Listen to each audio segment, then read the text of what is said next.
தலைசிறந்த ஆசிரியரின் பாடங்களை நாம் இன்றைக்கு பார்க்க இருக்கிறோம். பரிசுத்தரை பற்றி அறிந்து கொள்வதுதான் மெய்யான கல்வி. அந்த கல்வியை தேவனே நமக்கு தருகிறார். அப்படிப்பட்ட கல்வியை நாம் பெற்றுக்கொள்ளத்தக்கதாக தேவன் நம்மை சிந்திக்க பழக்குகிறார். இயேசுவானவரின் பாட நோக்கமும் பாட திட்டமும் பாட முறையுமே நமக்கு நித்திய வாழ்வை பெற்றுத்தரும் என்று இதுவரை நாம் படித்திருக்கிறோம். இயேசு நடத்திய பாடங்களை கற்பதுதான் மெய்யான கல்வி. எனவே அவர் என்ன பாடங்களை முக்கியமாக நமக்கு கற்றுக் கொடுத்தார் என்பதை இந்த நாளில் நாம் ஆராய இருக்கிறோம். இயேசு அவனை நோக்கி, நீ போகலாம், உன் விசுவாசம் உன்னை ரட்சித்தது என்றார்.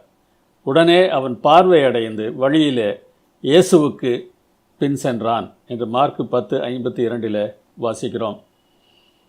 நம்முடைய மனக்கண்கள் திறக்கும் என்றால் நாம் ஆவிக்குரிய குருடர்களாக இல்லாமல் பார்வை அடைந்தவர்களாக இயேசுவுக்கு பின் செல்கிறவர்களாக வாழ்வோம்.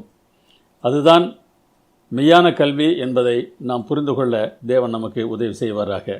ஜெபம் பண்ணுவோம்.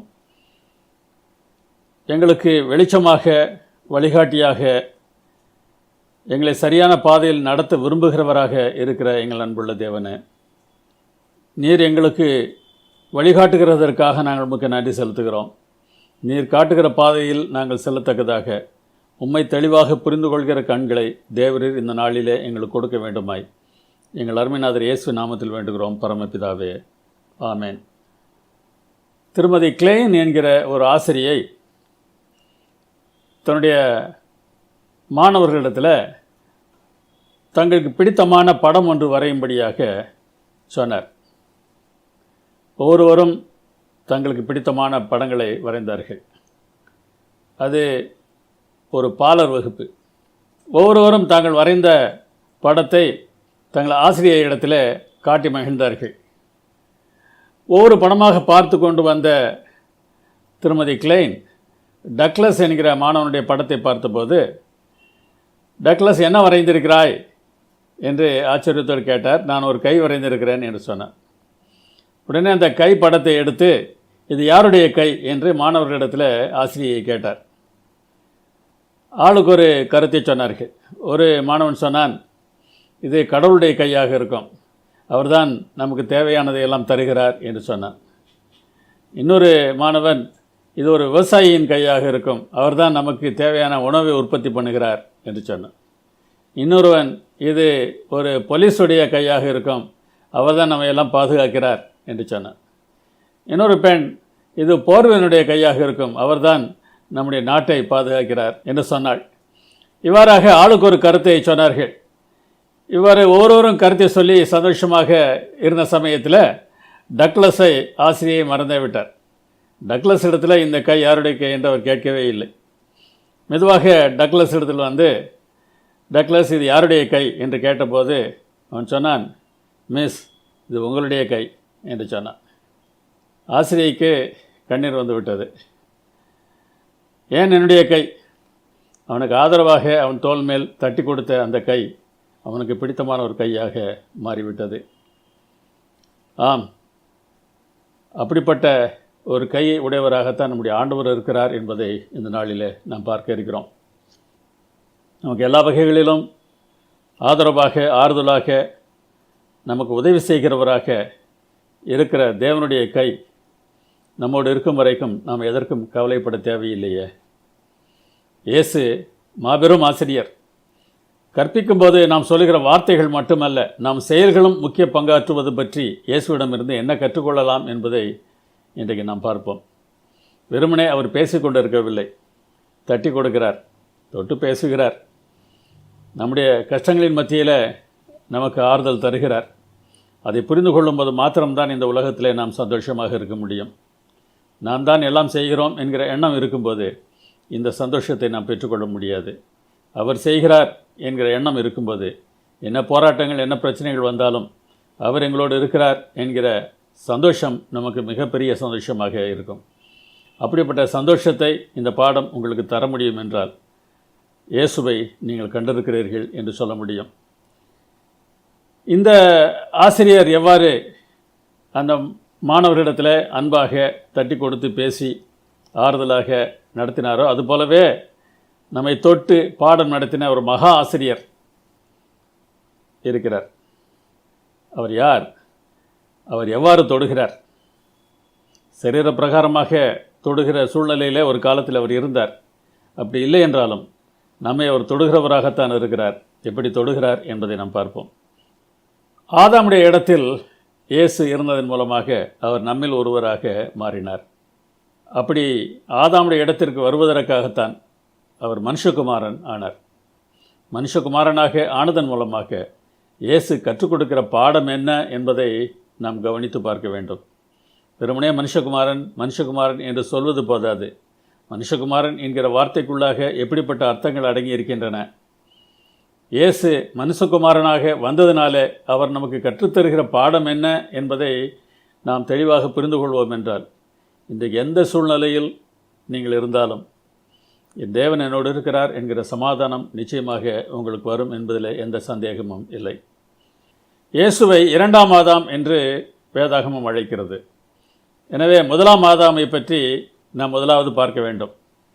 இந்த உலகத்தை ஆண்டவர் சிருஷ்டித்த பிறகு இந்த உலகம் அனைத்தையும் ஆளுகிறவனாக அவனுக்கு ஒரு பதவியை கொடுத்தார். எல்லாவற்றையும் நீ ஆண்டுகொள் என்று சொன்னார். ஆனால் சாத்தான் அவர்களை ஏமாற்றியதன் மூலமாக அந்த ஆளுகையை தட்டி பறித்து கொண்டான். தான் இந்த பூமியின் அதிகாரி என்று இப்போது அவன் சொல்லி கொண்டிருக்கிறான். இந்த பாவம் உள்ளே நுழைந்த போது ஆதாமும் ஏவாளும் எப்படி செயல்பட்டார்கள் என்பதை நீங்கள் கவனிக்க வேண்டும். அவர்கள் பாவம் செய்த அந்த நாளிலே அவர்களை பார்ப்பதற்காக தேவன் வருகிறார். குளிர்ச்சியான நேரம் அது. தோட்டத்தில் தேவன் வந்துவிட்டார் என்பது அவர்களுக்கு புரிகிறது. கர்த்தருடைய சத்தத்தை அவர்கள் கேட்கிறார்கள். ஆனாலும் அவர்கள் ஒளிந்து கொண்டார்கள். மனிதனுடைய பிரச்சனை இதுதான். தேவனை சந்திக்க முடியாதவர்களாக அவருடைய பிரசன்னத்திலிருந்து தப்பி ஓடுவதற்கே மனிதன் பிரயாசப்பட்டு வருகிறான். அதனால் அவர் இல்லை என்று சொல்வதற்கும் பிரயாசப்படுகிறான், அல்லது அவர் இல்லாத ஒன்றை அவர் என்று சொல்வதற்கும் பிரயாசப்படுகிறான். அப்படி ஒளிந்து கொள்ள வேண்டிய அவசியமில்லை என்பதை ஆண்டவர் செய்த செயல் நமக்கு காட்டுகிறது. மனிதனை அவர் தேடி வந்தார். மனிதன் ஏற்படுத்தின மார்க்கங்களுக்கும் தேவன் ஏற்படுத்தின மார்க்கத்திற்கும் உள்ள வித்தியாசம் இதுதான். மனிதன் ஏற்படுத்தின மார்க்கங்களில் தேவர்கள் தங்களுக்கு உதவி செய்வதற்காக மனிதர்களை உருவாக்கினார்கள் என்று சொல்லப்படுகிறது. ஆனால் தேவன் ஏற்படுத்திய மார்க்கம் அவ்வாறு சொல்லவில்லை. மனிதனை ஆளுகை செய்கிறவனாக படைத்தார் என்று சொல்கிறது. மனிதனோடு பேசி மகிழ்வதற்காக, அவனோடு உறவு வைத்துக் கொள்வதற்காக ஆண்டவர் மனிதனை உண்டாக்கியதாக வேதாகமம் சொல்கிறது. அதனால்தான் அன்றைய தினத்திலும் அந்த குளிர்ச்சியான வேளையில் ஆதாம் ஏவாளை சந்திப்பதற்காக தேவன் வருகிறார். மனிதனோ அந்த உறவை உடைத்தவனாக தேவனை விட்டு விலகி ஒளிந்து கொண்டார். அப்பொழுது கர்த்தர் ஆதாமை கூப்பிட்டு, நீ எங்கே இருக்கிறாய் என்று கேட்கிறார். ஆதாம் எங்கே இருந்தான் என்பது தேவனுக்கு தெரியாதா? தெரியும். தெரிந்தும் தான் அந்த கேள்வியை கேட்கிறார். ஏனென்றால் நீ ஒளிந்து கொண்டிருக்க வேண்டிய அவசியமில்லை, நீ என்னிடம் வா என்று அவனை அழைக்கிறார். ஏன் ஒளிந்து கொண்டாய்? ஒளிய தேவையில்லை, என்னிடத்தில் நீ வரலாம் என்கிற அழைப்பு தான் அந்த கேள்வியிலே துணிக்கிறது. ஆனாலும் அப்படி தேடி வந்தவர் பின்னர் ஏதேன் தோட்டத்தை விட்டு அவரை துரத்தி விட்டதாகவும் அதே அதிகாரத்தில் வாசிக்கிறோம். அதை பார்த்த உடனே தான் நாம் ஏதோ தேவன் கோபத்தில் செயல்படுவதாகவும் தேவன் கோபக்காரர் என்பதாகவும் நாம் எண்ணத்தக்கதாக சாத்தான் நம்மை வழி நடத்துகிறான். அந்த எண்ணத்திற்கு ஒரு நாளும் தயவு செய்து இடம் கொடுக்காதிருங்கள். ஏன் துரத்தினார் என்பதை நாம் சரியாக புரிந்து கொண்டோம் என்றால் அவர் செய்தது நல்லதுதான் என்பதையும் நாம் புரிந்து கொள்வோம். ஆதியாகமம் 3:22 ஆண்டவர் இவ்வாறு பேசுகிறார். மனுஷன் நன்மை தீமை அறியத்தக்கவனாய் நம்மில் ஒருவரை போலானான்.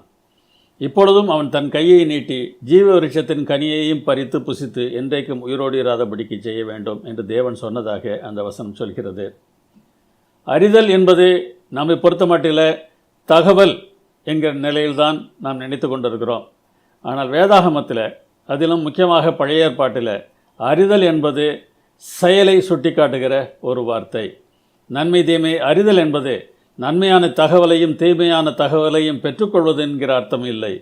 நன்மையும் செய்ய முடியும், தீமையும் செய்ய முடியும் என்கிற நிலை. தேவனால் நன்மையும் செய்ய முடியும், தீமையும் செய்ய முடியும். ஆனால் அவர் தீமை செய்கிறவர் அல்ல. தீமை செய்வது போல் தெரிந்தாலும் அது இறுதியில் நன்மையாகத்தான் முடியும். ஆனால் மனிதனுடைய நிலைமை அப்படி இல்லை. அவனால் தீமை செய்யாமல் இருக்க முடியவில்லை. நன்மையும் செய்ய முடியும், தீமையும் செய்ய முடியும் என்கிற நிலையில் அவன் தீமை செய்யாமல் இருக்க வேண்டும் என்றால் தேவனைத்தான் அவன் சார்ந்திருக்க வேண்டிய நிலைக்கு தள்ளப்பட்டிருக்கிறான். எனவே இந்த நிலையில் மனிதனை நெடுங்காலம் வாழவிட்டால் என்ன ஆகும் என்று யோசித்து பாருங்கள். பல சமயங்களில் அவனுக்கே நிம்மதி இருக்காது. ஆதாமுக்கு அந்த அனுபவம் துவக்கத்தில் தானே வந்து விடுகிறது. அவனுடைய பிள்ளைகள் 2 பேரில் ஒருவனை அடுத்தவன் கொலை செய்து விடுகிறான். ஆதாமுக்கு எப்படிப்பட்ட நிம்மதி இருக்கும் என்பதை நீங்கள் யோசித்து பாருங்கள். 2 பேருடைய கதையே அப்படி இருந்ததென்றால் இன்னும் அநேக பிள்ளைகள் பிறந்தபோது அந்த பிள்ளைகள் எப்படி இருந்திருப்பார்கள் என்பது நமக்கு தெரியவில்லை. இன்றைக்கு உலகத்தில் பல வீடுகளில் இந்த பிரச்சனை இருப்பதை நாம் பார்க்க முடிகிறது. அப்படிப்பட்ட ஒரு வாழ்க்கை எப்படி நிம்மதியான ஒரு வாழ்க்கையாக இருக்க முடியும்? நித்திய காலம் வாழ்ந்தாலும் அந்த வாழ்க்கையில் நிம்மதி இருக்காது. தேவனை பிரிந்த ஒரு வாழ்க்கை சமாதானமான ஒரு வாழ்க்கை இல்லை, அது அன்பில்லாத வாழ்க்கை. அன்பில்லாதவர்களாக எவ்வளவு காலம் வாழ்ந்தாலும் அது பிரச்சனை தான் என்பதற்காகத்தான் தேவன் நீ சாக வேண்டும் என்று சொன்னார். அதனால் இது ஒரு நன்மையான தீர்ப்பு தானே தவிர நமக்கு கஷ்டத்தை தருகிற தீர்ப்பு என்று நாம் நினைக்கவே கூடாது. தேவனை விட்டு பிரிந்து ஒரு வாழ்க்கை நாம் வாழ்வோம் என்றால் அது மனித இனத்திற்கு நல்லது இல்லை என்பதனால்தான் தேவன் அப்படி சொன்னார். அதனால் அவனை தோட்டத்தை விட்டு வெளியே துரத்துகிறார். மறுபடியும் போய் அந்த பழத்தை பறித்து புசித்து நித்திய காலமாக ஒரு பாவியாக வாழக்கூடாது என்பதற்காக ஆதாமையும் ஏவாளையும் வெளியே துரத்துகிறார். அவன் செய்த பாவத்தின் விளைவு எவ்வளவு பெரியது என்பதை ரோமரில் பவுல் அழகாக சொல்கிறார். ஒருவனுடைய மீறுதலினாலே அந்த ஒருவன் மூலமாய் மரணம் ஆண்டு கொண்டது. மனிதன் தன்னுடைய தன்மையை தன்னுடைய பிள்ளைகளுக்கு கொடுக்க வேண்டும் என்பதற்காக தேவன் அப்படிப்பட்ட தன்மையுடையவனாக மனிதனை படைத்திருக்கிறார்.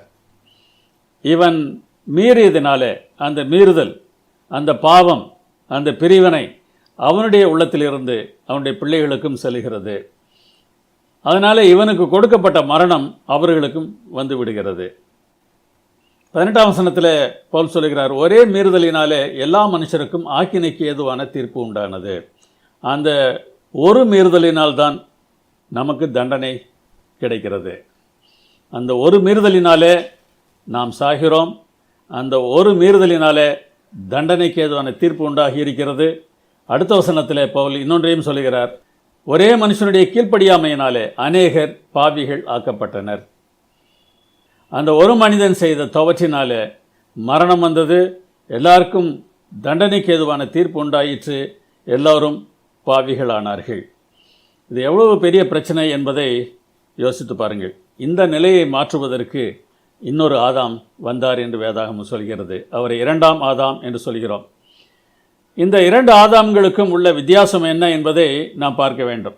1 கொரிந்தியர் 15:45 வாசிக்கிறோம். முந்தின ஆதாம் ஜீவாத்மா, பிந்தின ஆதாம் உயிர்ப்பிக்கிற ஆவி. அதாவது முந்தின ஆதாம் மாம்சம், இந்த மண்ணிலே இருந்து உருவானவன். பிந்தின ஆவி பரலோகத்திலிருந்து வந்த கர்த்தர். எனவே இந்த 2 பேருக்கும் ஒரு வித்தியாசம் இருக்கிறது. இவர் பரலோகத்திலிருந்து வந்த கர்த்தராக இருப்பதனால ஆதாமுடைய தன்மை உடையவராக இருந்த போதிலும் ஆதாமின் பாவம் இல்லாதவராக உருவானார். அதை நாம் பின்னாலே நாம் பார்க்க இருக்கிறோம். ஆனாலும் கூட நம்மை போன்ற பலவீனங்கள், நம்மை போன்ற பிரச்சனைகள் அவருக்கு இருக்கத்தான் செய்தன. நம் பலவீனங்களை குறித்து பரிதபிக்கக்கூடிய பிரதான ஆசாரியர் என்ற எபிரேயரிலே பவுல் இதை பற்றி எழுதுகிறார். நமக்கு போல அவருக்கு பசி இருந்தது, நமக்கு போல அவருக்கு தாகம் இருந்தது, நமக்கு போல அவருக்கு களைப்பு இருந்தது. ஒரு பாவ மனிதனுக்கு இருக்கக்கூடிய எல்லா பிரச்சனைகளும் அவருக்கும் இருந்தது. ஆனாலும் அவர் பாவம் செய்யாதவராக இருந்தார் என்று வேதாகமம் சொல்கிறது. பாவம் செய்யாதவராக இருந்த போதிலும் பாவம் மனிதன் செய்ய வேண்டிய எல்லாவற்றையும் இயேசுவும் செய்தார் என்பதை வேதாகமத்திலே நாம் பார்க்க முடிகிறது. இயேசுவானவர் யோவான் ஸ்நானன் ஞானஸ்நானம் கொடுத்து கொண்டிருக்கிற இடத்திற்கு வந்து, எனக்கு நீ ஞானஸ்நானம் கொடு என்று சொன்னபோது யோவான் ஸ்நானன் மறுக்கிறார். இயேசுவானவர் அப்போது அவனை பார்த்து, இப்பொழுது இடம் கொடு, இப்படி எல்லா நீதியையும் நிறைவேற்றுவது நமக்கு ஏற்றதாக இருக்கிறது என்று சொன்னார். ஒரு மனிதன் எப்படி வாழ வேண்டுமோ, ஒரு பாவ மனிதன் எப்படி வாழ வேண்டுமோ, அப்படி எல்லா சடங்குகளையும் எல்லா நீதிகளையும் செய்தவராக இயேசு வாழ்ந்தார். இவருடைய பிறப்புக்கு ஒரு நோக்கம் இருந்தது. இயேசுவானவர் ஞானஸ்நானம் பெற்ற பிறகு யோவான் தன்னுடைய சீடர்களை பார்த்து சொல்லுகிறார், இதோ தேவ ஆட்டுக்குட்டி என்கிறார். ஏன் தேவ ஆட்டுக்குட்டி என்று சொன்னார்? அந்த கேள்விக்கான பதிலை நாம் புரிந்து கொள்ள வேண்டும். எபிரேயர் 9:14 வாசிக்கிறோம், தம்மை தாமே பழுதற்ற பலியாக தேவனுக்கு ஒப்பு கொடுத்த கிறிஸ்து. அவர் பலியானார், பழுதற்ற பலியானார். அவர்கள் எந்த குறையும் இல்லை, அவர்களிடத்தில் பாவம் இல்லை. என்னிலே பாவம் உண்டு என்று சொல்லத்தக்கவன் யார் என்று ஒரு முறை அவர் சவால் விடுகிறார். எந்த பாவமும் செய்யாதவராக இயேசு இந்த பூமியிலே வாழ்ந்தார். ஆதாம் பாவம் செய்தான், இயேசு எந்த பாவமும் செய்யவில்லை. தன்னை பலியாக அவர் ஒப்பு கொடுத்தார். இதெல்லாம் இயேசுவானவர் எந்த அளவுக்கு நம்மேல் அன்பு வைத்திருக்கிறார் என்பதை நமக்கு காட்டுகிறது. இதன் அடிப்படையில் தான் நமக்கு நித்திய ஜீவன் கிடைக்கிறது. அது எப்படி என்பதையும் நாம் பார்க்க வேண்டும். ரோமர் 5:17 ஒரு பகுதியை மாத்திரம்தான் முதலாம் ஆதாமை பற்றி பார்க்கும்போது நாம் பார்த்தோம். இன்னொரு பகுதியையும் நாம் இப்போது பார்ப்போம். இயேசு கிறிஸ்து என்னும் ஒருவராலே ஜீவனை அடைந்து ஆளுவார்கள். முதலாம் ஆதாமை பற்றி சொல்லும்போது அந்த ஒருவனுடைய மீறுதலினாலே அந்த ஒருவன் மூலமாய் மரணம் ஆட்கொண்டது என்று நாம் பார்த்தோம். இங்கே இயேசு கிறிஸ்து என்னும் ஒருவரினால நமக்கு நித்திய ஜீவன் கிடைக்கும். அப்படியானால் எல்லாரும் நித்திய வாழ்க்கை வாழப் போகிறார்களா என்றால் 17ஆம் வசனத்தின் முன்பகுதி சொல்கிறது, கிருபையின் பரிபூரணத்தையும் நீதியாகிய ஈவின் பரிபூரணத்தையும் பெறுகிறவர்கள் இயேசு கிறிஸ்து என்னும் ஒருவராலே ஜீவனை அடைந்து ஆளுவார்கள். அந்த கிருபையின் பரிபூரணத்தை அவர்கள் பெற்றுக்கொள்ள வேண்டும். நீதியாகிய ஈவின் பரிபூரணத்தை அவர்கள் பெற்றுக்கொள்ள வேண்டும். அவர்களுக்கு மனது இருக்க வேண்டும். எல்லோருக்காகவும் அவர் மரித்தாலும் யாரெல்லாம் அவரை ஏற்றுக்கொள்கிறார்களோ, தங்களுக்காக அவர் மரித்ததை யாரெல்லாம் ஒத்துக்கொள்கிறார்களோ, தேவன் நல்லவர்தான் என்பதை யாரெல்லாம் ஏற்றுக்கொள்கிறார்களோ அவர்களுக்கு மாத்திரமே நித்திய ஜீவன் கிடைக்கும். அந்த நித்திய ஜீவன் அந்த ஒருவரால் தான் நமக்கு கிடைக்கிறது. நாம் செய்யாத பாவத்திற்காக மரணம் நமக்கு வந்தது போல நாம் செய்யாத நீதிக்காக நித்திய ஜீவன் நமக்கு கிடைக்கப் போகிறது. 18ஆம் வசனத்தில் சொல்லப்பட்டிருப்பதை நீங்கள் ஒப்பிட்டு பாருங்கள். ஒரே நீதியினாலே எல்லா மனுஷருக்கும் ஜீவனை அளிக்கும் நீதிக்கு ஏதுவான தீர்ப்பு உண்டாயிற்று. அந்த வசனத்தின் முன்பகுதியில் நாம் வாசித்தோம், அந்த ஒரு மீறுதலினாலே எல்லா மனுஷருக்கும் தண்டனைக்கு ஏதுவான தீர்ப்பு உண்டாயிற்று. ஆதாம் செய்த மீறுதலினாலே எல்லாருக்கும் தண்டனை கிடைத்தது. இயேசுவானவர் செய்த நீதியினாலே எல்லோருக்கும் நீதிக்கு ஏதுவான தீர்ப்பு, ஜீவனை அளிக்கும் நீதிக்கு ஏதுவான தீர்ப்பு கிடைத்தது. எனவே இந்த தீர்ப்பின் அடிப்படையில் தான் நாம் பரலோகத்திற்கு செல்லப் போகிறோமே தவிர நம்முடைய கிரியைகளின் அடிப்படையில் இல்லை. நம்முடைய கிரியைகளின் அடிப்படையில் இல்லை. இதை நாம் தெளிவாக புரிந்திருக்க வேண்டும். அடுத்த வசனத்தை பாருங்கள். ஒருவருடைய கீழ்ப்படிதலினாலே அநேகர் நீதிமான்கள் ஆக்கப்படுவார்கள். ஆதாமை பற்றி சொல்லும்போது என்ன பார்த்தோம்? ஒரே மனுஷனுடைய கீழ்ப்படியாமையினால அநேகர் பாவிகள் ஆக்கப்பட்டனர். ஆனால் ஒருவருடைய கீழ்ப்படிதலினாலே அநேகர் நீதிமான்கள் ஆக்கப்படுவார்கள். நாம் ஏன் பாவியாக இருக்கிறோம்? அந்த ஒரு மனுஷனுடைய கீழ்ப்படியாமையினால. நாம் ஏன் நீதிமான்களாக இருக்கிறோம்? அந்த ஒருவருடைய கீழ்ப்படிதலினால. எனவே நித்திய ஜீவன் நமக்கு கிடைப்பது என்பது தேவன் நமக்கு கிருபையாக தருகிற ஒரு ஈவு. இதை நாம் தெளிவாக புரிந்திருக்க வேண்டும். நாம் பாவிகளாக இருக்கும்போதே தேவன் இதை செய்தார் என்று வேதாகமம் சொல்கிறது. ரோமர் 5:8 பாருங்கள். நாம் பாவிகளாக இருக்கையில் கிறிஸ்து நமக்காக மரித்ததினாலே தேவன் நம்மேல் வைத்த தமது அன்பை விளங்க பண்ணுகிறார். நல்லவர்களாக மாறிய பிறகு அல்ல, பாவிகளாக இருக்கும்போதே கிறிஸ்து நமக்காக மரித்திருக்கிறார். தேவ ஆட்டுக்குட்டியாக இயேசு செயல்பட்டதன் மூலமாக அவர் கற்றுக் கொடுத்திருக்கிற முக்கியமான பாடம் என்ன என்பதை நாம் பார்க்க வேண்டும். இது ஒரு செய்முறை பாடம். வார்த்தையின் மூலமாக, சொற்கள் மூலமாக அவர் சொன்ன ஒரு உபதேசம் இல்லை. தன்னுடைய வாழ்க்கையின் மூலமாக அவர் கற்றுக் கொடுத்த ஒரு முக்கியமான பாடம் இருக்கிறது. தேவன் எல்லோரையும் மன்னிக்கிறார். அந்த எல்லோர் என்பதில் இந்த பூமியில் இப்போது வாழ்கிற ஒவ்வொரு மனிதனும் இருக்கிறான். இதற்கு முன்னாக வாழ்ந்த ஒவ்வொரு மனிதனும் இருக்கிறான். தேவன் எல்லோரையும் மன்னிக்கிறார். அப்படியானால் எல்லோரும் பரலோகத்திற்கு வருவார்களா என்று ஒரு கேள்வியை அவசரப்பட்டு கேட்காதீர்கள். நாம் அதற்கு பதிலை பார்ப்போம். எல்லோரையும் அவர் மன்னிக்கிறதுனால எல்லோருடைய பாவத்திற்கான தண்டனைக்கும் அவர் மாற்று ஏற்பாடு செய்திருக்கிறார். உலகத்தின் பாவத்தை சுமந்து தீர்க்கிற தேவ ஆட்டுக்குட்டி. கிறிஸ்தவர்களின் பாவத்தை சுமந்து தீர்க்கிற தேவாட்டுக்குட்டி என்று சொல்லவில்லை. விசுவாசிகளின் பாவத்தை சுமந்து தீர்க்கிற தேவாட்டுக்குட்டி என்று சொல்லவில்லை. உலகத்தின் பாவத்தை சுமந்து தீர்க்கிற தேவாட்டுக்குட்டி என்று சொல்லியிருக்கிறார். எனவே எல்லோருக்கும் மன்னிப்பு இலவசமாக கிடைக்கிறது. எல்லோரையும் தேவன் மன்னிக்கிறதுனால நாமும் எல்லோரையும் மன்னிக்க வேண்டும். அப்படிப்பட்ட ஒரு வாழ்க்கையை நாம் நடத்தும்போது இந்த பாடத்தை நாம் கற்றுக்கொண்டோம் என்றாகிறது. நாம் மன்னிக்க தவறினால் இயேசு கற்றுக் கொடுத்திருக்கிற பாடத்தை நாம் புரிந்து கொள்ளவில்லை என்று சொல்வதை தவிர வேறு என்ன சொல்ல முடியும்? இயேசு கற்றுக் கொடுத்த இன்னொரு செய்முறை பாடத்தையும் நாம் பார்ப்போமா? ஒன்றே நாம் பார்த்தோம், தேவன் எல்லோரையும் மன்னிக்கிறார் என்பதை இயேசு கற்றுக் கொடுத்திருக்கிறார். மன்னிப்பு எல்லோருக்கும் இலவசம், யார் வேண்டுமானாலும் அந்த மன்னிப்பை பெற்றுக்கொள்ளலாம் என்பதை இயேசு கற்றுக் கொடுத்திருக்கிறார். அதை செயல்முறையிலும் அவர் செய்ததை நாம் பின்னாலே பார்க்க இருக்கிறோம். மன்னிப்புக்கான ஏற்பாட்டை நாம் பார்த்தோம். உண்மையிலேயே எந்த அளவிற்கு அவர் எல்லோரையும் நேசிக்கிறார் என்பதை 4 சுவிசேஷங்கள் அநேக உதாரணங்கள் மூலமாக நமக்கு விளக்குகின்றன. இன்றைக்கு பாடத்தில் 2 உதாரணங்களை தந்திருக்கிறார்கள். அதை நாம் பின்னாலே பார்க்க இருக்கிறோம். இயேசு கற்றுக் கொடுத்த இன்னொரு பாடம் என்ன? தேவனின் இடத்தில் இயேசு இருக்கிறார். தேவனுடைய இடத்தில் இருப்பதற்காக இயேசு பூமியில் தேவகுமாரனானார். மனுஷகுமாரன் என்று இயேசு அழைக்கப்பட்டது போல தேவகுமாரன் என்றும் அழைக்கப்படுகிறார். தேவகுமாரனாக ஆனதன் மூலமாக இயேசு கற்றுக் கொடுக்கிற பாடம் என்ன என்பதை பார்ப்போம். அவர் பலியானார் என்று பார்த்தோம். பலியான அவர் யார் என்பதை நாம் புரிந்து கொள்ள வேண்டும். நமக்காக மரித்த இயேசு நம்மை போன்ற வெறும் மனிதர் தானா? யோவான் சொன்னதை மறுபடியும் பாருங்கள். இதோ உலகத்தின் பாவத்தை சுமந்து தீர்க்கிற தேவாட்டுக்குட்டி, இவரே தேவனுடைய குமாரன் என்று யோவான் சொன்னதாக 34ஆம் வசனத்தில் வாசிக்கிறோம். தன்னுடைய சீடர்கள் இருவரிடத்தில் பேசும்போது யோவான் இதை சொல்கிறார். இவர் தேவாட்டுக்குட்டி தான், ஆனால் இவர் தேவனுடைய குமாரன். மனுஷகுமாரன் என்பது எவ்வாறு மனிதனை சுட்டி காட்டுகிறதோ அதே போல் தேவனுடைய குமாரன் என்பது இவர் தேவன் என்பதையே நமக்கு காட்டுகிறது. இயேசுவை நாம் ஏன் தேவனுடைய குமாரன் என்று சொல்கிறோம்?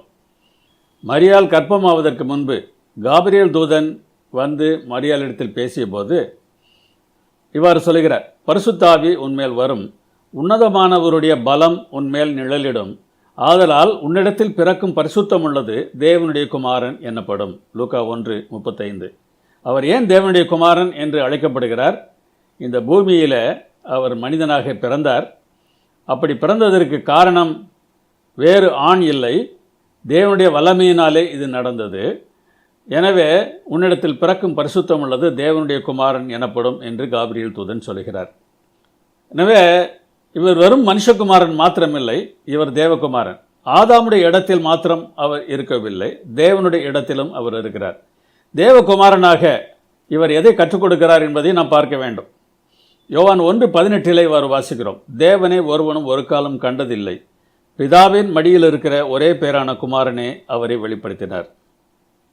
பிதாவின் மடியில் இருக்கிற என்கிற வார்த்தையும் ஒரே பேரான குமாரன் என்கிற வார்த்தையும் என்ன சுட்டி காட்டுகிறது என்பதை நாம் புரிந்து கொள்ளவில்லை என்றால் இந்த வசனத்தை தவறாக நாம் நினைப்பதற்கு வாய்ப்பு இருக்கிறது. இங்கே மடி என்கிற வார்த்தை யோவான் 13:23 மார்பில் என்று மொழிபெயர்க்கப்பட்டிருக்கிறது. யோவான் தன்னை குறித்து சொல்லும்போது இயேசுவுக்கு அன்பானவனாய் இருந்த ஒருவன் இயேசுவின் மார்பிலே சாய்ந்து கொண்டிருந்தான் என்று சொல்லியிருக்கிறது. இந்த இடத்துல இயேசுவின் மடியில் என்று சொல்ல முடியாது, எனவே இயேசுவின் மார்பிலே என்று மொழிபெயர்த்து விட்டார்கள். அங்கே பிதாவின் மடியில் என்று மொழிபெயர்த்து விட்டார்கள். பிதாவின் மடியில் என்ற மாத்திரத்தில் பிதாவை ஒரு முழு மனிதனைப் போலவும் குமாரனை ஒரு குழந்தையைப் போலவும் கற்பனை செய்து பார்க்கிற பழக்கம் மக்களுக்கு இருக்கிறது. அந்த பழக்கத்தின் விளைவாகத்தான் இந்த மொழிபெயர்ப்போ என்ற எண்ணமும் தூண்டுகிறது. இயேசுவின் மார்பில் சாய்ந்திருந்து என்கிற வார்த்தையும் கூட எப்போதும் இயேசுவின் மார்பிலேயே அவன் சாய்ந்திருக்கிறான் என்ற அர்த்தத்தில் வந்திருக்காது. இயேசுவுக்கு அருகிலே அவன் இருந்தான். அதே போல் பிதாவுக்கு அருகிலே இவர் இருந்தார். இதுதான் அர்த்தமே தவிர பிதாவை பூரண வளர்ச்சி அடைந்த ஒரு மனிதனைப் போலவும் குமாரன் ஒரு குழந்தையைப் போலவும் கற்பனை செய்து பார்ப்பதை தயவு செய்து நிறுத்திவிடுங்கள்.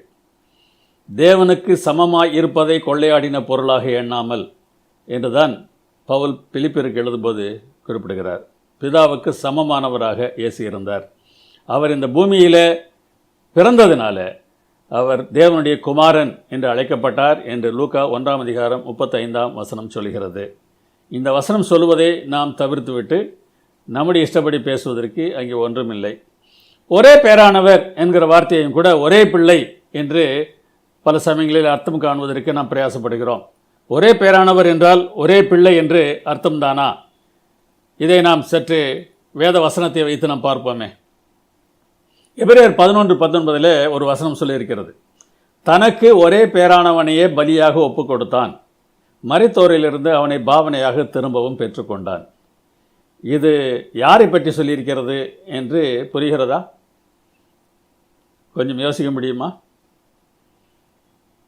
பழைய ஏற்பாட்டில் ஒரு மனிதன் தன்னுடைய பிள்ளையை பலியாக ஒப்பு கொடுத்தான், திரும்ப அவனை பெற்றுக்கொள்கிறான். அதைத்தான் இந்த வசனம் சொல்கிறது. அந்த 2 பேரும் யார்? அப்பா யார், மகன் யார்? அப்பா ஆபிரகாம், மகன் ஈசாக். ஆபிரகாமுக்கு ஈசாக்கு ஒரே பிள்ளையா? ஈசாக்குக்கு முன்னராக இஸ்மவேல் பிறந்திருக்கிறார். இது சாராளின் ஒரே பிள்ளை என்று சொன்னால் சரியாக இருக்கலாம். ஆனால் ஆபிரகாமுக்கு ஒரே பேரானவன் என்று வசனம் சொல்கிறது. ஆபிரகாமுக்கு இந்த சமயத்தில் 2 பிள்ளைகள் இருக்கிறார்கள். இந்த 2 பேரில் ஈசாக்கை எப்படி ஒரே பிள்ளை என்று சொல்ல முடியும்? இதை ஒரே பேரானவன் என்கிற வார்த்தையானது ஒரே பிள்ளை என்கிற அர்த்தத்தில் வரவில்லை. பல சமயங்களில் நம்முடைய உள்ளத்தில் இருக்கக்கூடிய கருத்தின் அடிப்படையில் மொழிபெயர்ப்புகளை செய்து விடுகிறோம். அதனால் தவறான அர்த்தமும் நமக்கு வந்து விடுகிறது. ஒரே பேரான குமாரன் என்றால் ஒரே பிள்ளை என்கிற அர்த்தம் என்றால் ஆபிரகாமுடைய வரலாற்றில் அந்த வார்த்தை தப்பான ஒரு அர்த்தத்தை நமக்கு தருகிறது. அப்படியானால் ஒரே பிள்ளை என்கிற அல்லது ஒரே பேரான என்கிற வார்த்தையானது என்ன அர்த்தத்தில் வருகிறது? ஒரு சிறப்பு நோக்கத்திற்காக தெரிந்து கொள்ளப்பட்டவர் என்கிற அர்த்தத்திலே வருகிறது. இயேசு தேவகுமாரனாக ஒரு சிறப்பு நோக்கத்திற்காக வந்தவர், அதற்காக தெரிந்து கொள்ளப்பட்டவர். எனவே அவரை ஒரே பேரான குமாரன் என்று வேதாகமம் சொல்கிறது. நம்மையும் கூட குமாரன் என்று தான் தேவன் அழைக்கிறார். நம்மையும் கூட தம்முடைய பிள்ளை என்று சொல்லிக்கொள்ளத்தான் அவர் ஆசைப்படுகிறார், அப்படித்தான் அழைக்கிறார். ஆனால் இயேசுவை குமாரன் என்று சொல்லும்போது ஒரு சிறப்பு நோக்கத்திற்காக ஆண்டவர் இயேசுவை அனுப்பினார் என்பதை இந்த வார்த்தை நமக்கு சுட்டி காட்டுகிறது. இயேசு நமக்காக இரத்தம் சிந்தினார் என்று பார்த்தோம். இரத்தம் சிந்தினவர் வெறும் மனிதர் மாத்திரம்தானா என்ற ஒரு கேள்விக்கான பதிலை நீங்கள் தேடி பார்த்தால் அப்போஸ்தலர் 20:28 சொல்கிறது, தேவன் தம்முடைய சுய இரத்தத்தினாலே சம்பாதித்து கொண்ட தம்முடைய சபை. இரத்தம் சிந்தினவர் தேவனாகவும் இருக்கிறார். அவர் முழு மனிதன் என்பது போல முழு தேவனாகவும் இருக்கிறார். பலியானவர் யார் என்கிற கேள்விக்கு தேவன் என்கிற பதிலானது நம்முடைய உள்ளத்தை அசைய செய்ய வேண்டும். பலியிட்டவர் யார் என்பதையும் நாம் பார்ப்போம். யோவான் 3:16 இயேசுவானவர் சொல்கிறார், தேவன் தம்முடைய ஒரே பேரான குமாரனை விசுவாசிக்கிறவன் எவனோ அவன் கெட்டுப்போகாமல் நித்திய ஜீவனை அடையும்படிக்கு அவரை தந்தருளி இவ்வளவாய் உலகத்தில் அன்பு கூர்ந்தார். தம்முடைய ஒரே பேரான குமாரனை பலியிட்டவரும் தேவன்தான். தேவனே பலியிட்டார் என்று இந்த வசனம் நமக்கு தெளிவாக சொல்கிறது. உறவை புதுப்பிக்க முயற்சி செய்கிறவர் தேவன்தான், மனிதன் இல்லை.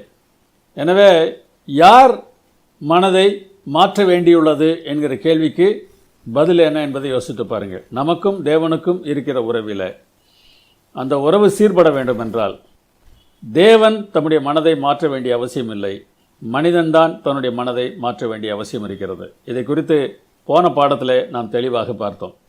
நம்முடைய மனதை மாற்ற வேண்டியது அவசியம், தேவனுடைய மனதை மாற்றம் செய்ய வேண்டிய அவசியம் இல்லை. ஏனென்றால் அவர் ஏற்கனவே நம்மிடத்தில் அன்பாகத்தான் இருக்கிறார். இயேசு வந்ததின் நோக்கம் எது அல்ல என்பதை அடுத்த வசனத்திலே இயேசு சொல்கிறார். எதிர்ப்பதம் என்று பள்ளியில் பிள்ளைகளுக்கு பாடம் நடத்தும்போது சொல்லிக் கொடுப்பார்கள். ஆங்கிலத்திலும் கூட சினோனிம் ஆன்டோனிம் என்று பார்ப்பார்கள். தமிழில் அறிஞ்சொல் பொருள் எதிர்ப்பதம் என்று சொல்லிக் கொடுப்பார்கள். ஏனென்றால் ஒரு வார்த்தையுடைய அர்த்தத்தை புரிந்து கொள்வதற்கு அதற்கு எதிரான அர்த்தம் தருகிற வார்த்தை என்ன என்பதை தெரிந்து கொள்வது ஒரு வகையில் உதவி செய்கிறது. எனவே முந்தின வசனத்தில் எவரும் கெட்டுப்போகாமல் நித்திய ஜீவனை அடையும்படிக்கு அவரை தந்தருளினார் என்று இயேசு சொல்லிவிட்டு அடுத்த வசனத்தில் என்ன சொல்லுகிறார்? உலகத்தை ஆக்கினைக்குள்ளாக தீர்க்கும்படி தேவன் தம்முடைய குமாரனை உலகத்தில் அனுப்பாமல் அவராலே உலகம் ரட்சிக்கப்படுவதற்காகவே அவரை அனுப்பினார். எதற்காக அனுப்பினார்? ரட்சிக்கப்படுவதற்காக அனுப்பினார். எதற்காக அனுப்பவில்லை? ஆக்கினைக்குள்ளாக தீர்க்கும்படி அனுப்பவில்லை. ஆக்கினை என்றால் தண்டனை என்று அர்த்தமாகும். தண்டனை கொடுப்பது அவருடைய நோக்கமில்லை, அது அவருடைய ஆசையும் இல்லை. நாம் ரட்சிக்கப்படுவதையே அவர் விரும்புகிறார். தேவன் நம்மேல் கோபத்தில் இருக்கிறார். அந்த கோபத்தை மாற்றவே இயேசு வந்தார். அதை மாற்றுவதற்கு அவர் பலியானார். அதை மாற்றுவதற்கு இப்போது பரிந்து பேசுகிறார் என்றெல்லாம் சொல்வது சரிதானா என்பதை நீங்கள் யோசித்து பாருங்கள். தேவனுடைய குணத்தை திரித்து காட்டுகிற சாத்தான் இப்போதும் கிறிஸ்தவ பிரசங்க பீடங்களிலிருந்து அதே கருத்தை சொல்லிக் கொண்டிருக்கிறான். நாமும் அறியாமல் அவனுடைய வார்த்தைகளை பேசி கொண்டிருக்கிறோம். இந்த அறியாமை எல்லா மனிதர்களிடத்திலும் இருக்கிறது. எவரும் அதற்கு விதிவிலக்கு இல்லை. மனிதனுடைய அறிவு குறைவானது தானே.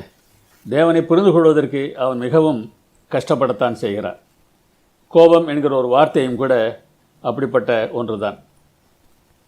கர்த்தர் கோபப்படுகிறார் என்ற மாத்திரத்தில் அவர் நம்ம மேல் கோபத்தில் இருக்கிறார், அவர் கோபத்தை ஆற்றுவதற்காகத்தான் இயேசு வந்தார் என்றெல்லாம் நினைக்க ஆரம்பித்து விடுகிறோம். ஆனால் கர்த்தருடைய கோபம் என்பது நாம் நினைக்கிறது போன்று இல்லை. என்னாகமம் 12:9 மிரியாமை குறித்தும் ஆரோனை குறித்தும் இவ்வாறு எழுதப்பட்டிருக்கிறது. கர்த்தருடைய கோபம் அவர்கள் மேல் மூண்டது, அவர் போய்விட்டார். அவருக்கு கோபம் வரும்போது அவர் போய்விடுகிறார். ஏன் கோபம் வருகிறது? நீர் எனக்கு வேண்டாம், எங்கள் இஷ்டப்படி தான் செய்வோம் என்று தொடர்ந்து அவர் எவ்வளவுதான் அன்பை காட்டினாலும் அவரை விட்டு நாம் விலகிச் சென்று கொண்டே இருக்கும்போது அவர் என்ன செய்ய முடியும்? அவர் போகத்தான் முடியும். அப்படி அவர் போய்விடுவதைத்தான் கர்த்தருடைய கோபம் என்று வேதாகமம் அழைக்கிறது. கர்த்தர் நம்மை விட்டு விலகிச் சென்று விட்டார் என்றால் நம்மை அழிப்பதற்கு இங்கே ஒருவன் பூமியில் காத்திருக்கிறான். அவன் தன்மேல் அன்புள்ளவர்களையும் அழிக்கத்தான் பார்ப்பான். அவன் நமக்கு கஷ்டங்களை தருகிறான். தேவனுடைய பாதுகாக்கும் கரம் நம்மேல் இருக்கும் வரைக்குத்தான் நமக்கு பாதுகாப்பு. சில சமயங்களில் நாம் நம் நிலையை புரிந்து கொள்வதற்காக சாத்தான் கையிலே நம்மை ஒப்படைக்கலாம். அப்படி ஒப்படைக்கிறார் என்று வேதாகமத்திலே அநேக இடங்களிலே பார்க்கிறோம். வேதாகமத்தின் முதல் புத்தகம் யோபுவும் கூட அதைத்தான் சொல்கிறது. சாத்தானுடைய வாதங்கள் பொய் என்று காட்டுவதற்கு சில சமயங்களில் தேவன் நம்மை சாத்தானுடைய கையிலே ஒப்படைக்கலாம். ஆனால் நம்மை அழிக்கும்படி அவர் விட்டு விட மாட்டார். அவன் முயன்று பார்ப்பான். நாமும் எந்த கஷ்டம் வந்தாலும் அவரை விட்டு நாம் பிரிய மாட்டோம், அவரை நாம் குறை கூறவும் மாட்டோம், யோபுவை போல வாழுவோம். அவருடைய அன்பை புரிந்து கொண்டால் வேறு எந்த விதத்தில் நாம் நடக்க முடியும்? இதை நாம் தெளிவாக அறிந்திருக்க வேண்டும். நாம் பாவ மன்னிப்புக்கான பலியை கொடுத்தவரே தேவன்தான், பலி ஆனவரும் தேவன்தான்.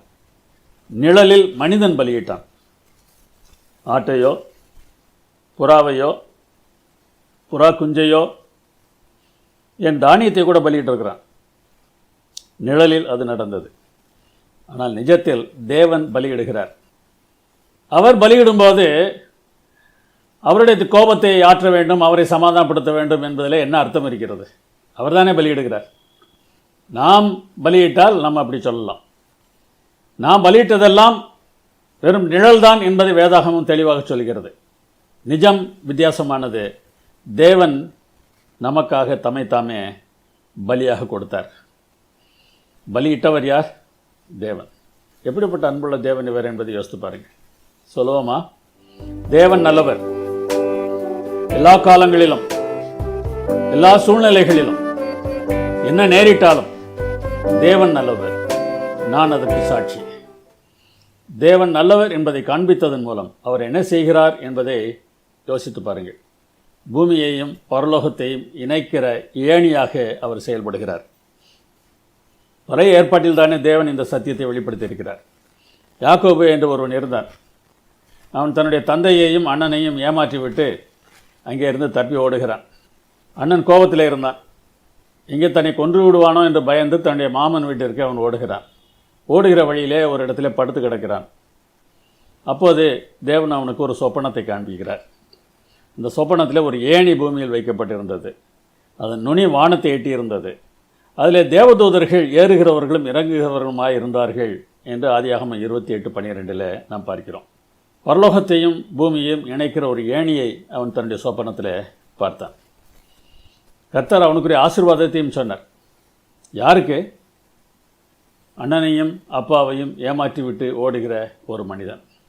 அந்த ஏணியின் மேலே கர்த்தர் நிற்கிறார்.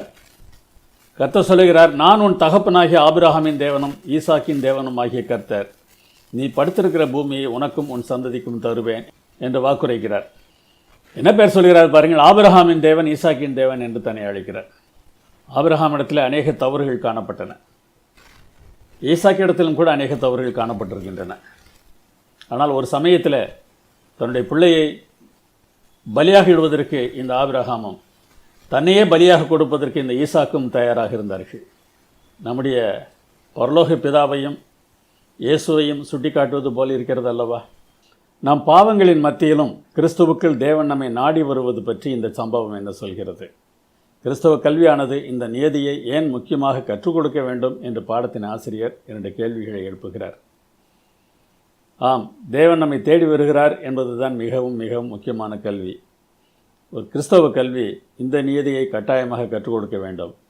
தேவன் நம்மை தேடி வருகிறார் என்பதை நாம் புரிந்து கொள்ளும்போது நம்முடைய வாழ்க்கையில் சமாதானமும் சந்தோஷமும் நிச்சயமாக நிலைத்திருக்கும். நாம் தேவனோடு ஒப்புரவு ஆவதை தேவன் விரும்புகிறார்.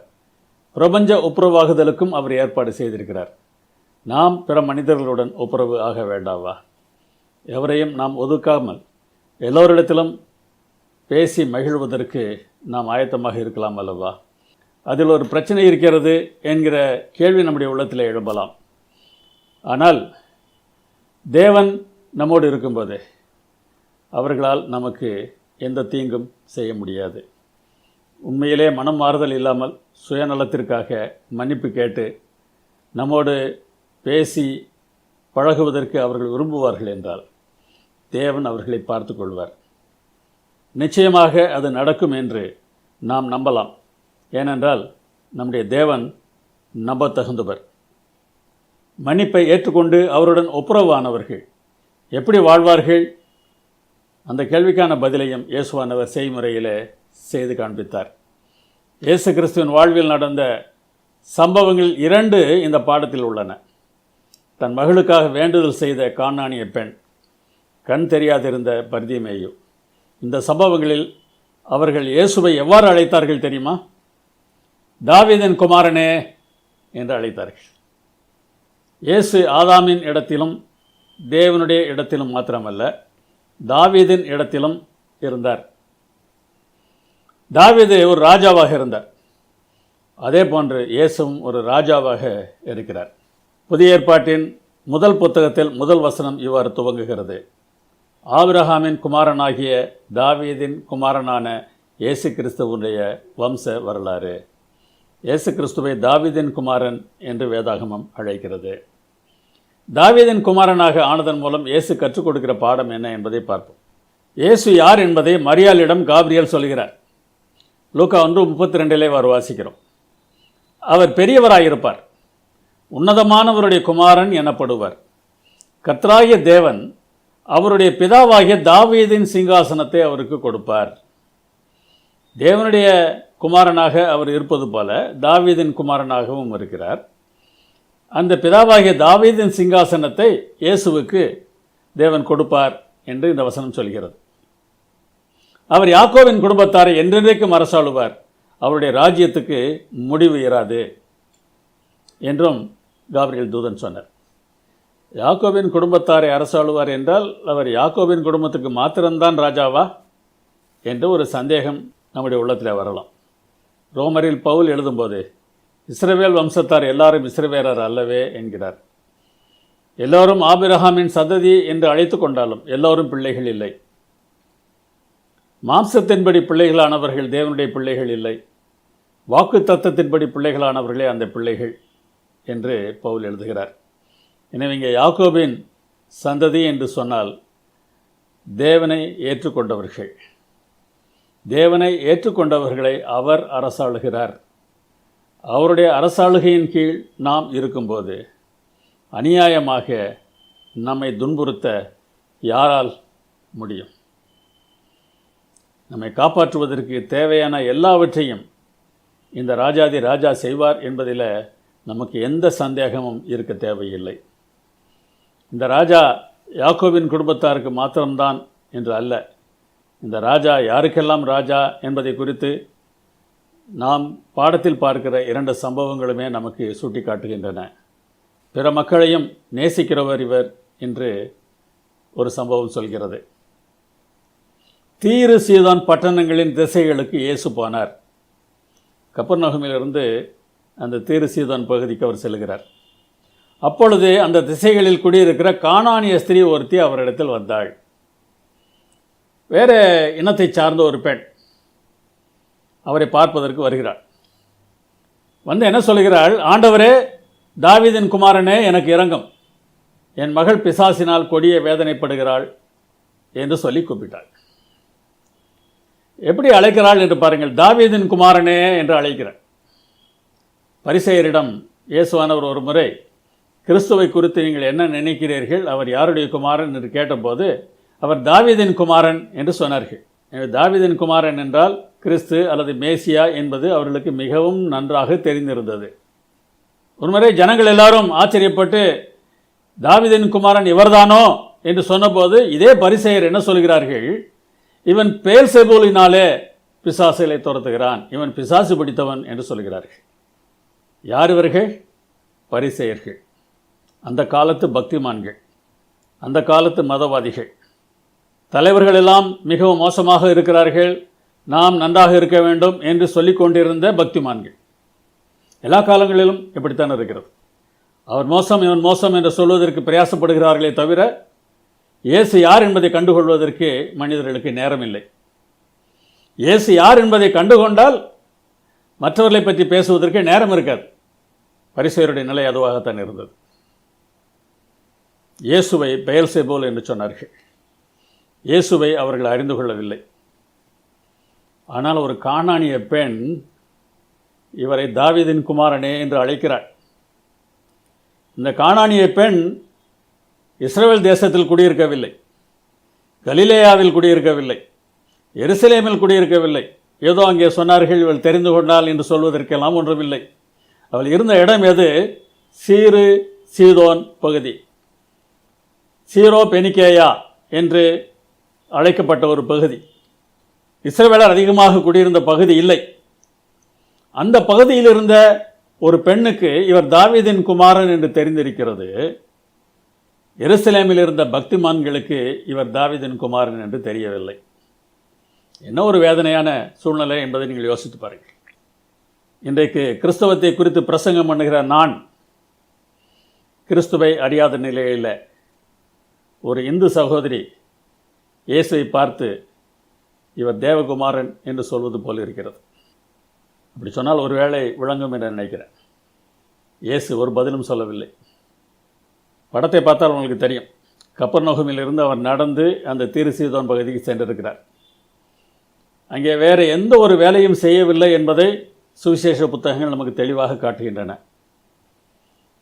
அங்கே போனதே இந்த பெண்ணுடைய மகளை சுகமாக்குவதற்கு அவர் போனது போல் தான் தெரிகிறது.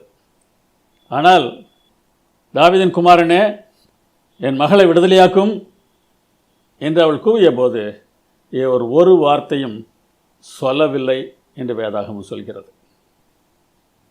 சில சமயங்களில் தேவன் இப்படி செயல்படுவது போல நமக்கு தெரியலாம். ஆனால் அங்கே அப்படி செயல்பட்டதற்கு ஒரு காரணம் இருந்தது. சீஷர்கள் என்ன சொல்கிறார்கள் என்று பார்ப்போம் என்று அவர் காத்திருந்திருப்பார் போல் தெரிகிறது. ஏனென்றால் இதற்கு முன் எத்தனையோ அனுபவங்களில் நான் எல்லோரையும் ரட்சிக்க வந்தவன் என்பதை அவர்களுக்கு சொல்லி காட்டியிருக்கிறார். இவர்கள் புரிந்து கொண்டார்களா இல்லையா என்பதுதான் இப்போது பிரச்சனை.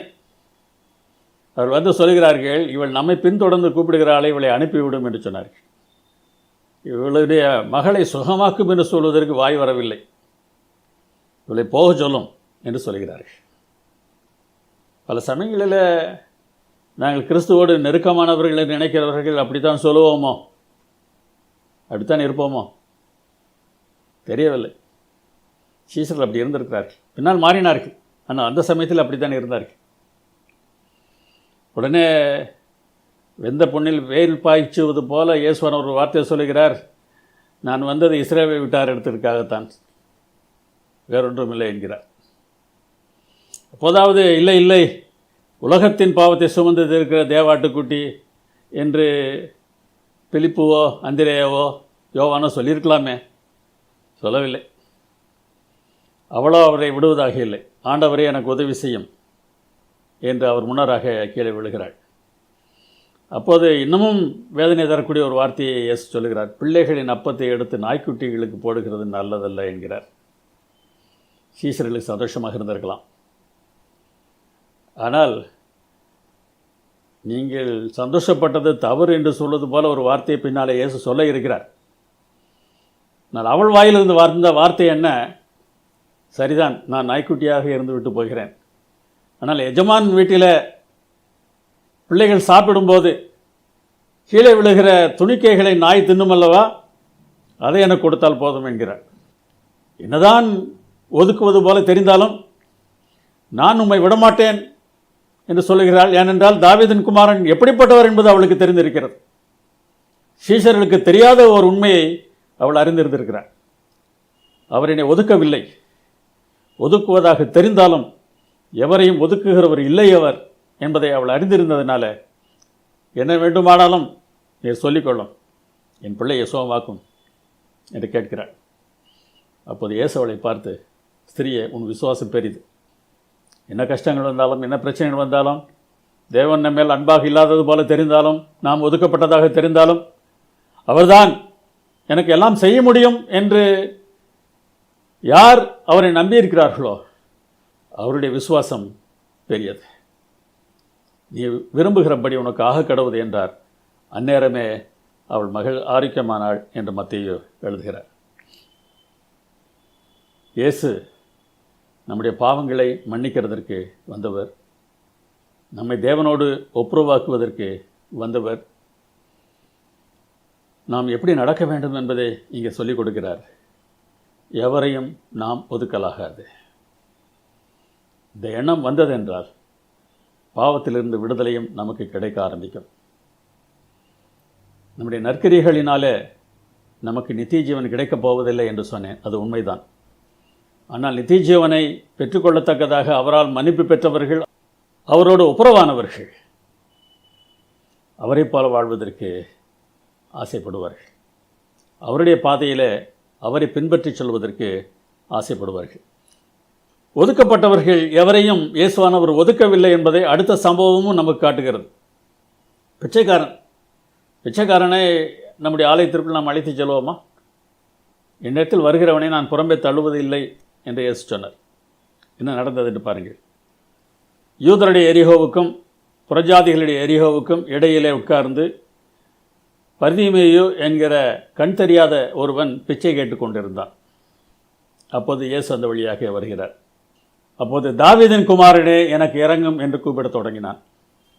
மறுபடியும் பாருங்கள், பரிசேயருக்கு தெரியாதது, கண் தெரிந்தவர்களுக்கு தெரியாதது, கண் தெரியாத இந்த மனிதனுக்கு தெரிந்திருக்கிறது. தாவீதின் குமாரனே என்று அழைக்கிறான்.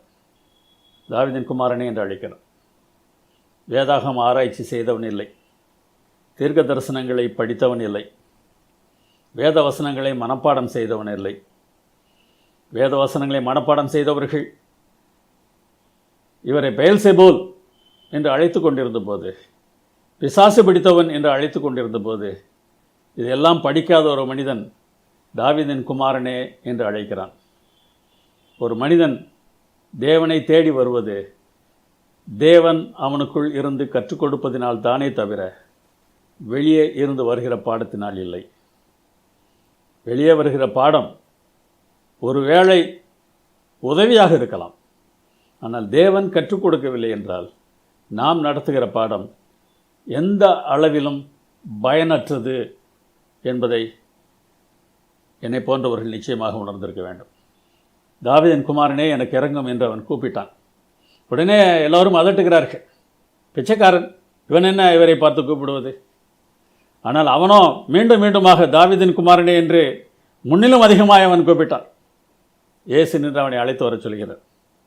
முன்னாலே வராத என்று சொன்னவர்கள் இப்போது திடன்கொள், எழுந்திரே, உன்னை அழைக்கிறார் என்று சொல்கிறார்கள். ஆம், தேவன் இதை செய்வார் என்று நாம் அறிந்திருந்தால் அதை நாமே நிச்சயமாக செய்யத்தானே செய்வோம். ஏழைகளை, பரிதாபத்திற்குரியவர்களை, கஷ்டப்படுகிறவர்களை ஒதுக்குகிற எண்ணம் நமக்குள் இருக்கும் என்றால், தேவன் அவர்களை அழைக்கிறார் என்பதை புரிந்து கொண்டால் தேவனை அழைக்கிறார் என்று சொல்லத்தானே செய்வோம். தேவன் யார் என்பதை நாம் புரிந்து கொள்ள வேண்டும். அவன் இயேசுவிடத்தில் ஓடி வருகிறான். உனக்கு என்ன செய்ய வேண்டும் என்று அவர் கேட்கிறார். நான் பார்வையடைய வேண்டும் என்று கேட்டான். இயேசு அவனை பார்த்து, நீ போகலாம், உன் விசுவாசம் உன்னை ரட்சித்தது என்றார். உடனே அவன் பார்வையடைந்து வழியிலே இயேசுவுக்கு பின் சென்றான். நீ போகலாம் என்று சொன்னார். ஆம், அவன் போனான். எங்கே போனான்? அவருக்கு பின்னாலே போனான்.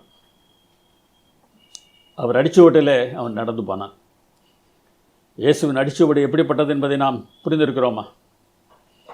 உங்களை மற்றவர்கள் அலட்சியம் பண்ணுகிற நிலையில் நீங்கள் இருக்கிறீர்களா?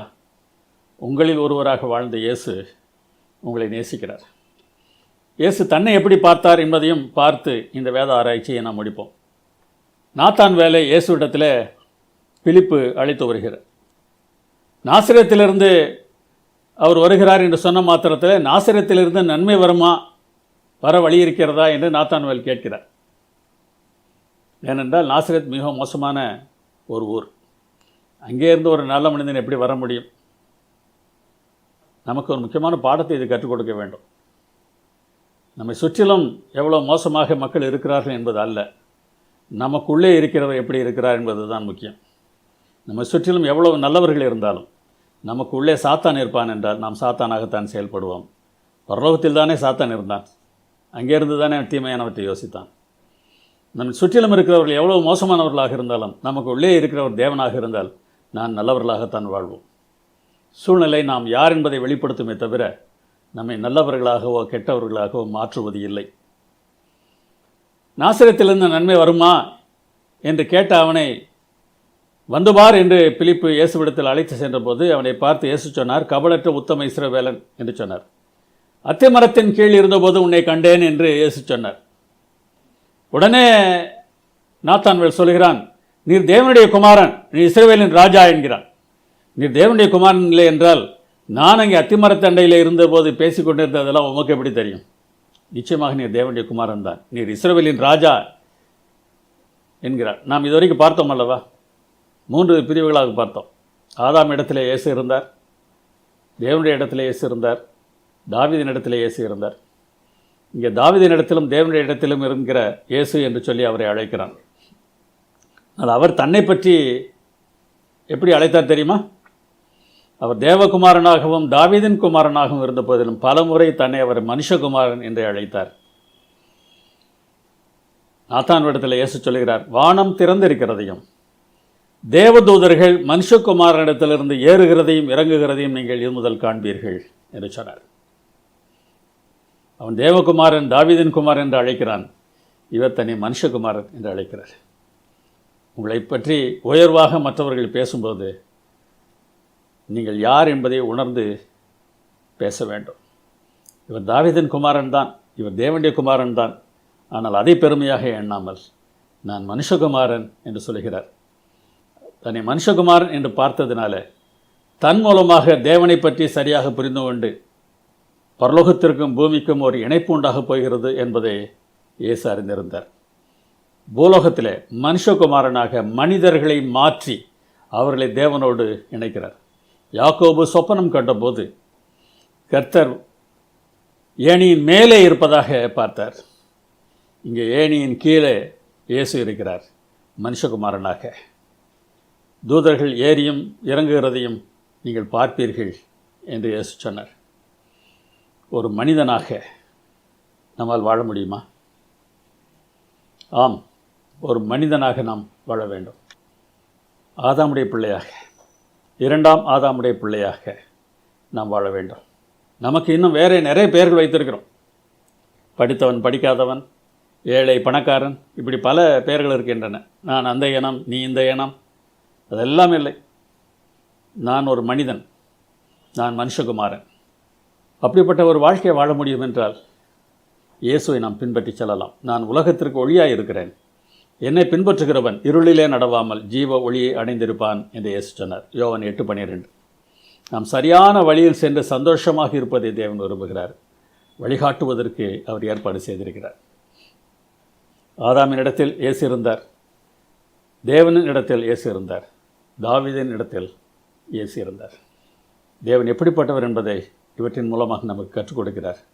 நம்முடைய பாவங்களை மன்னிக்கிறார், நம்மை தேவனோடு ஒப்புரவாக்குகிறார். அதற்கு பிறகு அவர் ஆளுகை செய்கிறதுனால இந்த உலகத்தின் நல்லவர்களாக அவருடைய உதவியோடு கூட நாம் வாழுவோம்.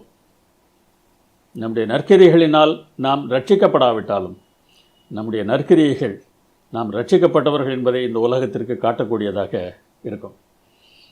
நம்ம இயேசு இடத்துல ஒப்படைப்போமா? நீங்கள் எங்கே இருக்கிறீர்கள்? இப்போது நாம் ஒளிந்து கொள்ள தேவையில்லை என்பதை இயேசு நமக்கு கற்றுத் தந்திருக்கிறார். தேவன் நம்மை தம்மோடு இணைத்து கொள்ள காத்திருக்கிறார். நாம் யாராக இருந்தாலும் அவரோடு நாம் இணையும் போது மின்சாரத்தோடு இணைகிற விளக்கு வெளிச்சம் கொடுப்பது போல நாமும் வெளிச்சம் கொடுக்கிறவர்களாக மாறுவோம். சாத்தானின் பொய் பிரச்சாரத்திற்குள் மாட்டிக்கொண்டு அவதிப்படுகிறவர்களிடம் தேவன் அன்பாகவே இருக்கிறார் என்று சொன்னால் நம்ப தயங்குகிறார்கள். அந்த தயக்கம் நமக்கு வேண்டாம். சாத்தானுடைய பொய்யை நாம் மறந்து விடுவோம். அவர் காட்ட வந்த உண்மையை நாம் விளங்கிக் கொள்வோம். சத்தியத்தை இயேசுவிடத்தில் நாம் பார்க்கிறோம். தேவன் அன்புள்ளவர் என்பதை அவர் நமக்கு வெளிப்படுத்தியிருக்கிறார். ஒருவர் ஒரு இசை விழாவிற்கு சென்றபோது அங்கே நடந்த சம்பவத்தை இவர் கூறுகிறார். இந்த இசை விழாவில் பாடல் பாடுவதற்காக வந்த ஒரு பாடகர் தன்னுடைய பாடல்களுக்கு இடையே ஒரு கதை சொன்னாராம். அந்த கதையில் தன்னுடைய நண்பன் செய்த ஒரு செயலை அவர் சுட்டி காட்டுகிறார். அமெரிக்கர்கள் பணைய கைதிகளாக ஒரு நாட்டிலே பிடித்து வைக்கப்பட்டிருந்த போது அவர்களை மீட்டு வருவதற்காக சில வீரர்கள் ஹெலிகாப்டரில் செல்கிறார்கள். ஒரு வழியாக அவர்கள் அடைத்து வைக்கப்பட்டிருந்த கட்டடத்திற்கு இந்த வீரர்கள் வந்து சேர்ந்து விடுகிறார்கள். வீரர்கள் கதவை திறந்து வீட்டிற்குள்ளாக பயத்தால் நடுங்கிக் கொண்டிருந்த அந்த அமெரிக்கர்களை பார்த்து, நாங்கள் அமெரிக்க வீரர்கள், புறப்பட்டு வாருங்கள், உங்களை அழைத்து செல்வதற்காக நாங்கள் வந்திருக்கிறோம் என்று சொன்னார்களாம். அப்போது யாருமே எழுந்திருக்கவில்லை. எல்லோரும் கண்களை தங்கள் கைகளால் மூடிக்கொண்டு குனிந்து கொண்டு மிகவும் குறுகி போனவர்களாக அந்த இடத்தில் ஒளிந்து கொள்ள முடியுமா என்று பார்க்கக்கூடிய அளவிற்கு ஒருவரை ஒட்டு மதிலோடு ஒட்டி கிடந்தார்கள். இவர்கள் என்ன சொன்னாலும் அவர்கள் கண்களை திறப்பதாகவும் இல்லை, அவர்கள் எழுந்திருப்பதாகவும் இல்லை. பயம். வந்திருக்கிறவர்கள் அமெரிக்க வீரர்களோ அல்லது எதிரி வீரர்களோ தெரியாது. பொய் சொல்லி நம்மை அழைத்து சென்று அவர்கள் கொன்று விடலாம், என்ன செய்ய போகிறார்களோ தெரியாது என்கிற பயத்தில் அவர் நடுங்கி கொண்டிருந்தார்கள். அப்போது இந்த பாடலுடைய நண்பன் இவ்வாறு செய்ததாக அந்த பாடல் குறிப்பிடுகிறார். தன்னுடைய தலையில் இருக்கக்கூடிய தொப்பியை கழற்றி கீழே வைத்தான், தன்னுடைய உடையை கழற்றினான், ஆயுதங்களை எல்லாம் கீழே வைத்தான். வைத்துவிட்டு அந்த கூனி குறுகி போயிருந்த அந்த பணைய கைதிகளிடம் சென்று கீழே உட்கார்ந்து கொண்டான். நான் உங்களில் ஒருவன், நான் ஒரு அமெரிக்க வீரன், உங்களை அழைத்து செல்வதற்காக தான் வந்திருக்கிறேன், இங்கே பாருங்கள், இங்கே பாருங்கள் என்று கூப்பிட்ட போது ஒரு சிலர் கண்களை திறந்து அவனை பார்த்தார்கள். அவர்களை தொட்டான், கட்டிப்பிடித்தான். உங்களை அழைத்து செல்வதற்காக தான் நாங்கள் வந்திருக்கிறோம், உங்களை நாங்கள் தூக்கி கொண்டு செல்ல முடியாது, நாங்கள் ஒரு சிலர் தான் வந்திருக்கிறோம், நீங்கள் அநேகர், ஆனால் உங்களுக்கு பாதுகாப்புக்காக நாங்கள் இருக்கிறோம், வாருங்கள், நாம் தப்பிவிடலாம் என்று சொன்னபோது கொஞ்சம் அவருடைய முகத்தில் சிரிப்பு வந்தது. பிறகு அவன் எழுந்திருங்கள் என்று அவன் எழுந்தபோது முதலில் ஒருவர் எழுந்தார், பிறகு எல்லோரும் எழுந்தார்கள், அதன் பிறகு எல்லோரும் வெளியே வந்தார்கள் என்று அந்த பாடகர் சம்பவத்தை சொன்னாராம். இயேசு கூட அதைத்தான் செய்தார். ஒரு மனிதனாக வந்து, தேவன் உங்களை நேசிக்கிறார், சாத்தான் சொல்கிற பொய்யை நம்பாதீர்கள், உங்களுக்காகத்தான் என்னை பலியாக அனுப்பினார், நான் உங்களுக்காகத்தான் பலியாக போகிறேன், என்னை நம்புங்கள், என்னுடைய அரசாட்சியை நம்புங்கள்.